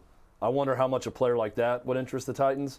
And here's another one that I've seen a couple places that really interests me, and that is if Kadarius Toney from Florida is there as a do-it-all, speed, elusive, wide receiver, jack-of-all-trades type player. That, to me, with their lack of receiver right now, even with adding Reynolds, that would be intriguing to me for the Titans. If Kadarius Toney's there, I love him as a player. I've seen more than one mock with trade down into the low 20s and Newsome. Really. And that would be, I think, that's not a bad play. If you can get a cornerback that you still really like and trade down and still get that corner, I think that's a good move for the Titans. But you mentioned Barmore and defensive line. Is there, even if it's not the top priority, is there a player at a position that is of need but not the top need? Because I think we would all say the top needs, corner, pass rush, and then receiver, probably right there. But if a Toney is there, and he's a no-brainer guy who's going to come in and make plays for you, do you go after him or do you go with the position of need? That's always the dilemma, especially when you're Receivers drafting at deeper 22 or around that spot. Is the one thing that I tend to think. Now, you'd love for one of the 3 corners to be there. I think you're asking a very good question about the drop-off from corner 3 to corner 4. If it's a huge drop-off, then then the trading down option and getting a player like that going there somewhere else is there, better, yeah. and then getting the corner At for the 53. second year in a row in the second round. Here's a question though that I think I just can't get away from. Last year they draft a corner that everybody is pretty high on in the second round in Christian Fulton. Okay, they exercised a 5th-year option on Adoree Jackson. All right. Now, set aside what happened with Adoree Jackson early, right at the start of the league year. They signed Janoris Jackson, who, Jenkins, sorry. You could be up and down on him or not, but, man, corner who's had some success. How much does it suck that corner ranks as probably their absolute top need, or one of their 2, very clearly? You would love to cross that off the list and say, draft yourself a late round corner like you always do, a guy who, hopefully, presses Breon Borders and Chris Jackson. A special teamer. Yeah, gets Ty Smith the hell off the roster. And and here you are, though. The 5th-year option doesn't pan out, and you had to cut Adoree Jackson, which I don't think any of us object to based on the performance and the pay. You have Jenkins, you have Fulton, who you have no idea what he offers you. And the third corner is Kevin Johnson, who we all think is bad. And he's not healthy, he'd been healthy. So he's got to be a real reclamation success project, the likes of which we haven't really seen from this coaching staff at any position. In order for them to be 3 deep, you need a corner in, your first 4 picks for sure. 4 picks in the top 100, right? The 4th pick, late 3rd, number 100. So they should be in a position where we're not even talking about corner there. And instead, we're talking about desperation corner.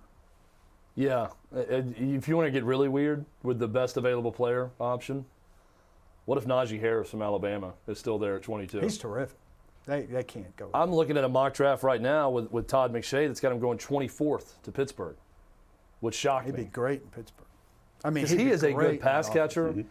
He is great. He's not. I know that you drafted Darrington Evans a year ago to be the backup option to Derrick Henry, and I'm not talking about replacing Derrick Henry right away with Najee Harris or anything like that, but if you're going with just simply best available talent at 22, if your top corners are taken, would Najee Harris be an option? Can't be. You're already overinvested, not overinvested, you're appropriately invested in running back for what you are, but that's maximum investment. You've got big dollars in Derrick Henry, who's worth big dollars for what he is for you, and a third-round pick in Darrington Evans. You cannot spend anything more on running back. You've got a fullback under contract, and McNichols is your third running back. I agree with you, and that's why I said let's get weird when I threw out that suggestion. I think he's going to be terrific. If it's not one of these three positions, I'm going to be disappointed, and that is corner, pass rush, receiver. Agree. I think if it's defensive lineman, they're going to do a hard sell on why they went defensive line because it's the best available player, and Christian Barmore continues to revamp may be a very good NFL player. It's almost identical to what we said last year at this time.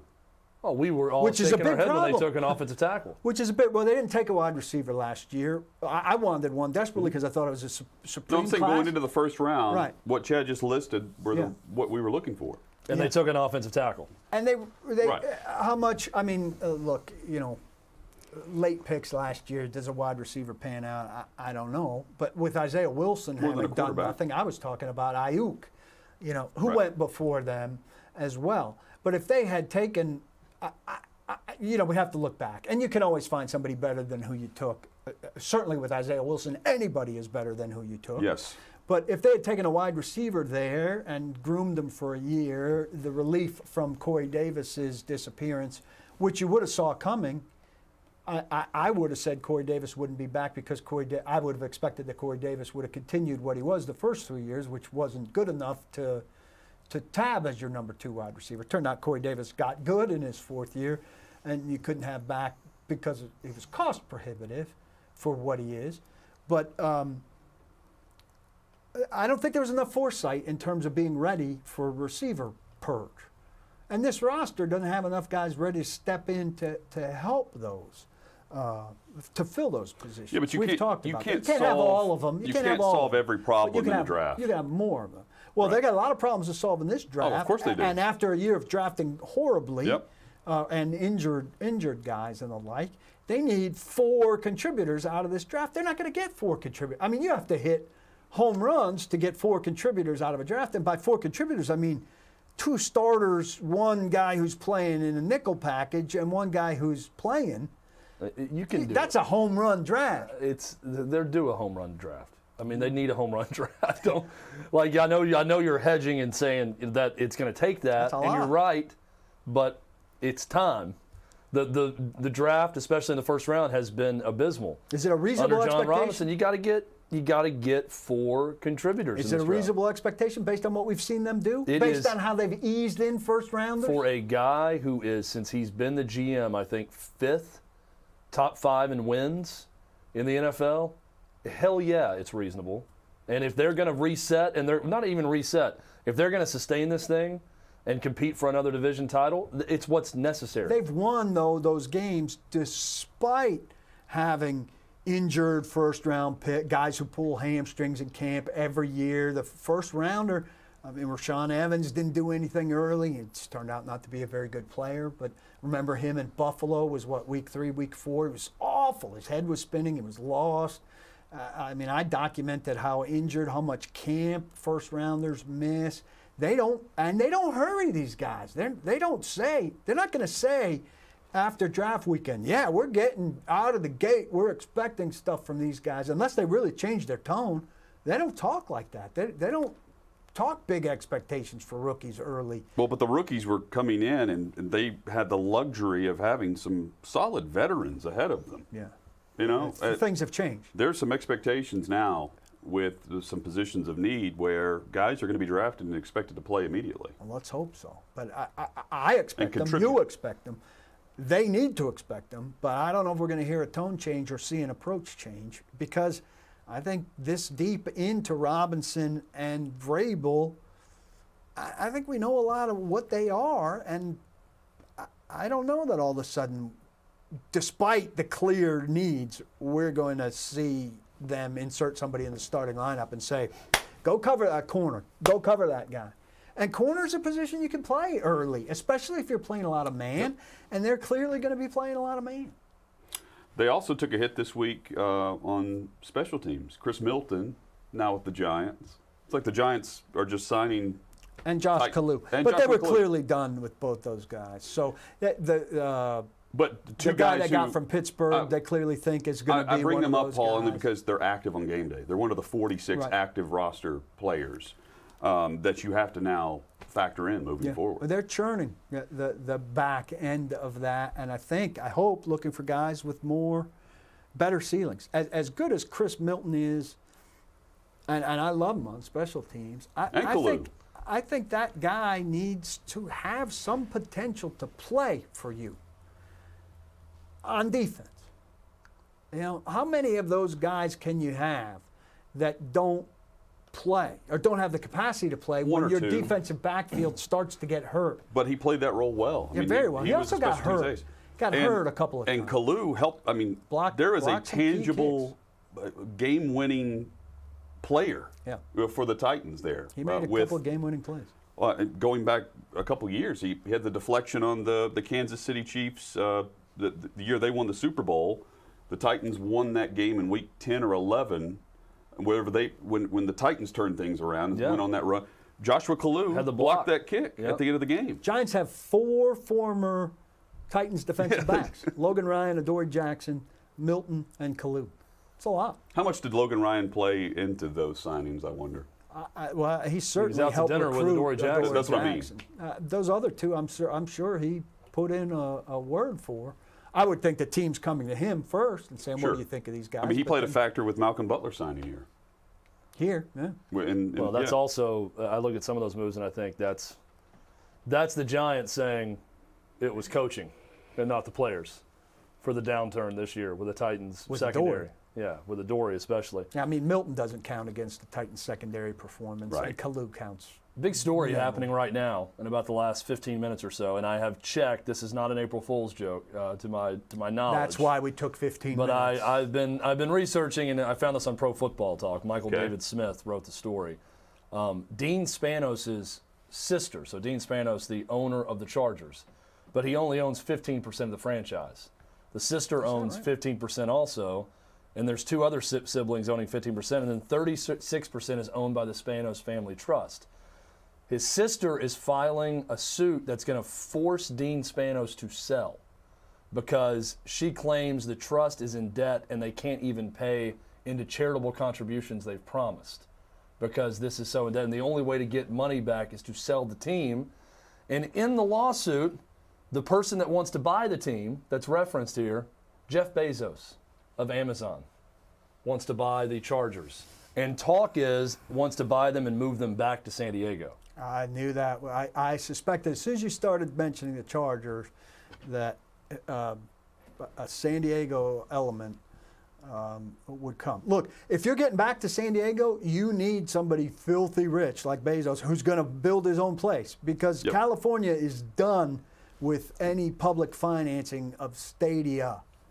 Well, it says that the last paragraph of the story says the court filing suggests the Chargers may be particularly attractive to a new owner right now after the NFL announced lucrative new 10-year TV deals and mentions Jeff Bezos as someone who is interested in buying the team. San Diego's one of those fan bases, deserves a team, didn't do anything wrong. They had an outdated stadium. It was the second worst building in the league to Oakland. Stadium. Right? Second worst to Oakland. Terrible. Outdated, bad.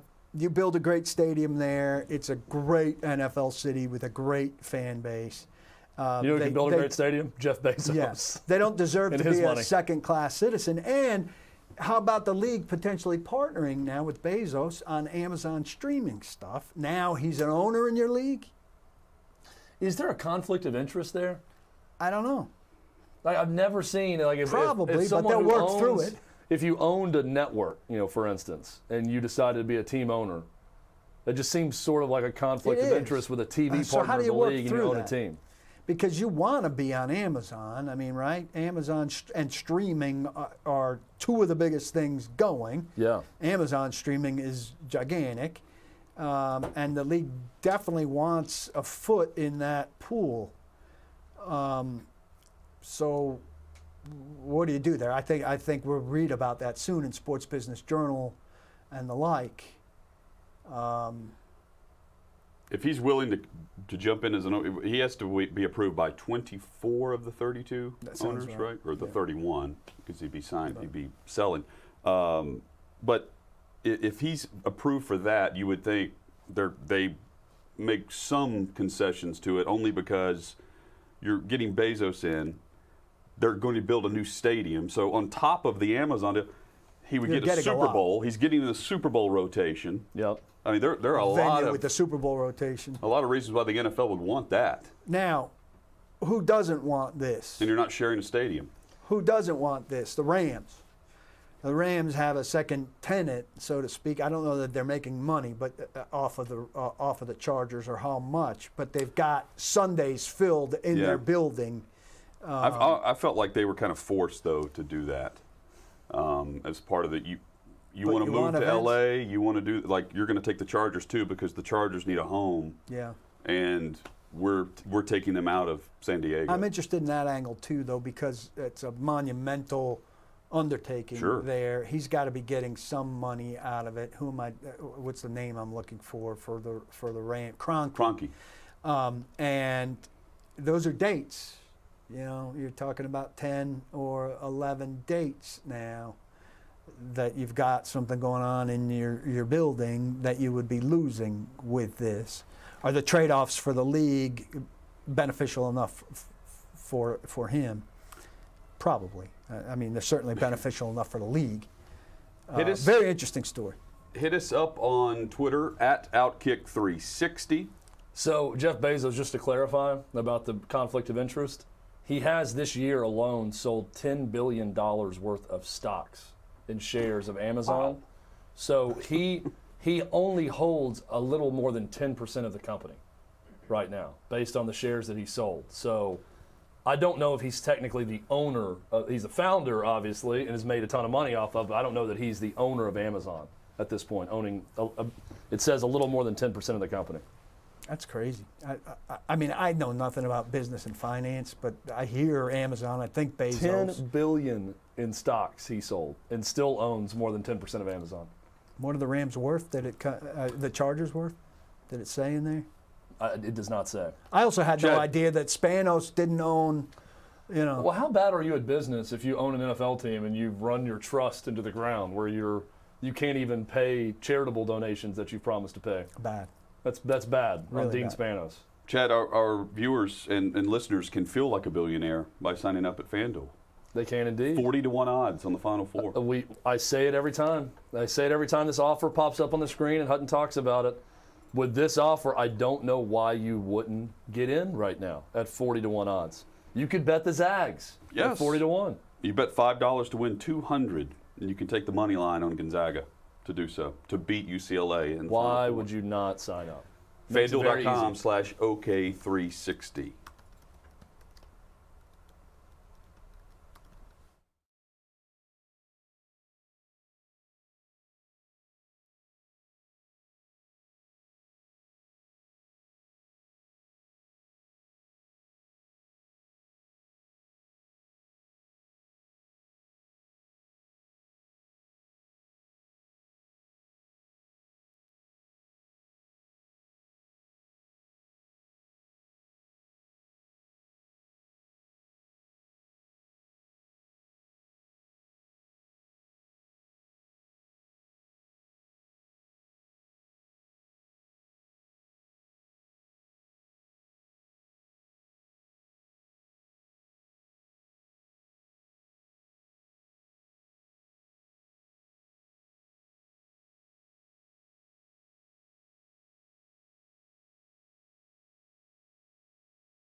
OutKick 360 wrapping up today's show, the April 1st edition. Preds in action tonight. Paul, you'll never guess. They will be playing the Dallas Stars. Oh, yes. Thank God. I haven't seen them in The a long old time. back-to-back. Just when you thought you couldn't get enough Stars in Preds, you get it again. I mean, they might Going as for well 7 play, in a row. Will you be betting the money line They again might as tonight? well have played 3-game series. The way We should the have a show season's bet. structured. Should we take the Preds? Yeah, let's take the Preds of the money line. Under 5.5. Let's find that over under also if it's 5.5 again. Yeah, absolutely. It's worked every time. Why Keep not? it going. Because when The it key works is every that time, it ends. The person that can correctly guess the end of the streak, right? We're going to keep going until they lose, but it's that person that knows. All right, tonight's the night. Yeah. I got my money today on baseball, and I'm already down 1-0 in the second. Opening day. I have never bet on a baseball game. I shall remedy that today. Later today. What do you got, Braves, 2:05 Phillies. start? Yeah, Braves, Phillies, 2 o'clock. Chad's Bravos. It really snuck up on me, the opening day. I actually looked up this morning And and thinking, oh, it's And it's been delayed. it's April. right? Like And now we're it's started. normally complaining because they're playing in March. Yeah, well, it's always That's the it's Orioles' always best, right best month around of the here. season. Yeah. Well, they were playing a game like in Australia. You Yeah. know, it started like a week before the actual season Hello, started. mate. Yes. I Down under. got in a little trouble for not asking if we wanted to have the Phillies season package as well as the Yankees season package. And when I said, didn't ask, well, you're yeah, but I said, I mean, when are we going to have time to watch the Phillies? We're going to be watching the Yankees. And that didn't go over well. Does young at all. Simon Young associate? Simon doesn't sit down and watch anything. But he doesn't care. Does he have a team? Does he pick between the Yankees and the Phillies? He says he likes the Phillies, but he doesn't know anybody on the Phillies. Yeah. He doesn't know. He What just he knows said, he is just how says to that dig to at drive me. his dad crazy. Yes, yes. The season package is where baseball crushes it. Well, I don't get the season package. I've got the Yankees package How through much is the MLB Yankees package? TV. Just for the season, for like MLB TV, but it's all on. But you can go on your smart TV, right, and watch it. I'm assuming. Yeah, and what I think I was able to do, because I don't really like it, like I can go through Apple TV to watch it. Mm-hmm. But that eliminates the possibility of just hitting last channel and flipping back and forth because you got to change the source. That's a lot to like flip between two things or Yeah. anything like that. You're I saying it's on Apple TV Plus or just your Apple TV? Yeah, I go to it on my Apple TV through Yeah. because they've got the MLB App. app on there. So what I think I've managed to do now is connect kind of my MLB TV to Xfinity, where the Yankees channel on Xfinity is activated Is it through Yes that Network MLB TV. that they're on? Yeah, but sometimes you get the other broadcast of it or whatever. I imagine it's on national TV this afternoon. I think it's like 140. Maybe the season? 160 to see your team all the time. That except seems- when That's it's on great. national That's very TV or reasonable. whatever. That's great. I thought it'd be more It money might than be. that. It might. I was be thinking $300. No, for it's one not team. 300. At max, it's 200. A good question on Twitter that I received, and I don't know the answer to, but I'm going to find this out. And Paul, you may know. And Chad, maybe you read this. With the 17th game, does bonus money remain the same for players contractually for reaching certain incentives or playing time? You know how you'll have a 3 or 4 game incentive if you play a certain quarter of the season. Does the extra game, I mean, that would help with the bonus money. I'm guessing it's paid out the same, and it's achievable. That's a great Just like it question. was last year. I will. Because that affects salary cap money, research it. correct?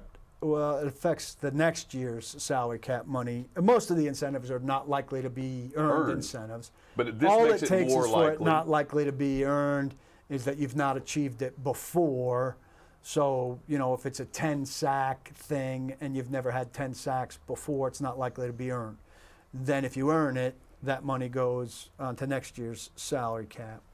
I don't know on that. I do know, I saw yesterday, if you have a contract that's negotiated before X date, Yep. you get a prorated new portion, like a per game thing. And there are certain players that's as much as $1 million for some guys of your base salary. And that doesn't count on this next cap. It's spun forward. I will look into that. That's Because a some of good these question. contracts I would think now- it's prorated. I would think so, but some of the contracts now have and have for a while a per game bonus. Well, the per game right? bonuses are all capped, so it's per game up to, like the Titans have a lot that are up to $250,000, and so the up to covers it. So Okay. right, if that up to is all 16 games, that wouldn't change. Then that wouldn't. There's no additional 17th game because there's a cap on it, and they all have up to. So that's dealt with in the contract language. You buy the fact that we're headed to 18 games? Yeah, but I mean, it could be- everyone thinks because of the odd number that we're eventually going to see 18. I I think we'll it's see a 18. trial 17 game period, and then it'll go to 18. But I mean, they need another CBA Yeah. for that. So you're talking 10 years of laying the groundwork for that. I don't think it's fast.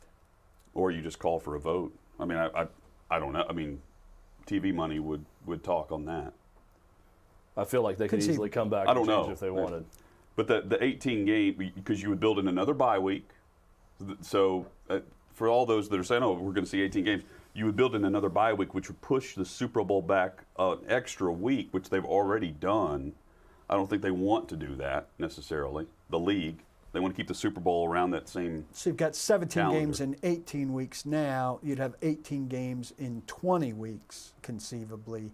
And then you would reduce Then- the so maybe you just started earlier instead of pushing it back. You would reduce the preseason by another game. They don't like Memorial Day weekend, though. So, or they don't like Labor Day weekend, excuse me. Labor Day weekend. Yeah. So we'd have to see what they do with that. I don't see why not make Labor Day weekend a football holiday, but that's a vacation weekend for a lot of people. So it changes things. And a back-to-school weekend in the Northeast, as it should be in all of America. Big headline today, Roy Williams announcing his retirement from coaching. 33 years as a head coach, and a great career, fantastic career. But going from Kansas to North Carolina, Chad, and then achieving the status of national champion head coach, going back to North Carolina and doing that. I don't know why this year was the year he chose to retire, but it's going to be weird that his only first-round loss as a head coach, I think he was 29-0 or 28-0 in the first round as a coach. Yep. Prior to this year. 48-year coaching career, 5 years in high school, then 10-year assistant at North Carolina, then went to Kansas in 1988. You mentioned it. 2 times did not go to the NCAA tournament. Was in 1988 when they were under probation at Kansas was the reason they couldn't go when he took the job. And then once at North Carolina, national championships in 2005, 2009, 2017. Only coach to win 400 games plus at 2 different stops at Kansas and North Carolina. Legendary career for Roy Williams, one of the all-time greats. He finishes 4th all-time on the coach's win list in college basketball. Now the big question is, where does Indiana go? Texas gets their guy today. Chris Beard, a terrific hire for Texas, took Texas Tech to a national championship game just a few years ago. And now he's a couple of years ago, and now he's bolting for Texas. Did Indiana so where look does at North him Carolina go now? with the Bobby Knight connections? I don't think so. I don't think they're looking for anyone. Well, I guess they hired a coach who played for Bobby Knight that Bobby Knight endorsed. Bobby Knight had a nice statement about Mike Woodson in support of him, and he referred to Indiana as we, which I found interesting with some of their problems in the past. But yeah, Chris Beard, great hire for Texas, I think, but we all thought Shaka Smart was going to be a great hire. Didn't quite work out the way we thought. He bolts for Marquette, and now there's a huge opening at North Carolina. But Hutton, you mentioned this. That's one of those jobs that's very incestuous. Yep. It seems like they're always going to keep it in the family with whoever they're going to hire. A lot of people pointing to, and I'm blanking on the name right now, but the assistant that's been with Roy Williams for a long time at North Carolina could be elevated to head coach. There's enough guys that played at the university also or coached there that have ties that could be in play. Wes Miller at UNC Greensboro, a name I've seen a few places also that's going to get a look from North Carolina. So they're gonna have their pick of some really good coaches. Roy Williams probably has a substantial say there. I would think so. Yep. It's weird though with certain. Sometimes. Some guys want the absolute final say about who's going to take over for them. And some guys say it's your call. Other people don't care. I think about David Letterman. I remember he was interviewed about that, and he had no say at who was going to take over for him at CBS, but he didn't really want it. He even said, like, it would have been nice to have been asked, but I just didn't care. It wasn't my call to make. Some people are weird about it and that they want to have no say over it because I don't think they want the responsibility of naming someone who doesn't work out and then it being on them with their decision. And other people absolutely want that responsibility. It would seem to me that Roy Williams would be a guy that wants some say over the next coach. I will have some say over who replaces Hutton or Withrow, but when my time comes, I don't care.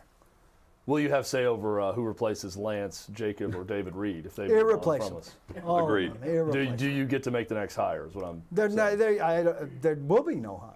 They must What's the remain. prereq for someone who replaces Jacob when he gets fired? Bath salts, Bath salts. crazy rock T-shirts. Yes. We need to laugh at whatever T-shirt the next guy wears. Also, so many different things, criteria that I needs like to be the met. sweaters that he gonna wears. make it They very don't tough. really fit the rest It's a of the cardigan, but thing. thanks for Yeah. asking. That's actually what that is. Jacob also has not seen Dumb and Dumber, probably. The Or other have you? day, I got that one. Okay, good. He got that right. the other day he had a sweater with an interesting pattern on it that I didn't get to comment. We've got to on. figure out what. David My needs to goal judge every your day is to clothes. find a reference that Jacob gets, that he's actually seen the movie. We have From a the nickname Facebook. now for everyone except for Emma. We need to figure out. Yeah, maybe we should meet her. We that need would to be see helpful. Emma. Yeah, Emma needs to come to the studio so we Emma, can physically meet her. tomorrow, and then we can give her a 1 nickname. o'clock, shots. Right here. I got the glasses. We've Tomorrow got we her- will have the VolQuest Hour as a quick shout out for the Tennessee Power By Hour. the way, this Oh, we'll do those, Emma. is not, that's up to Hutton because this is his. This is not the I'll decide for only him. bottle of liquor in this facility, though. There's one behind Paul also, There's and we have several a back full there. bar in front of us. So What bar? we'll get after that at some point. We are back at it tomorrow. Thanks for joining us for OutKick 360. Don't block the box. Please lock the locks.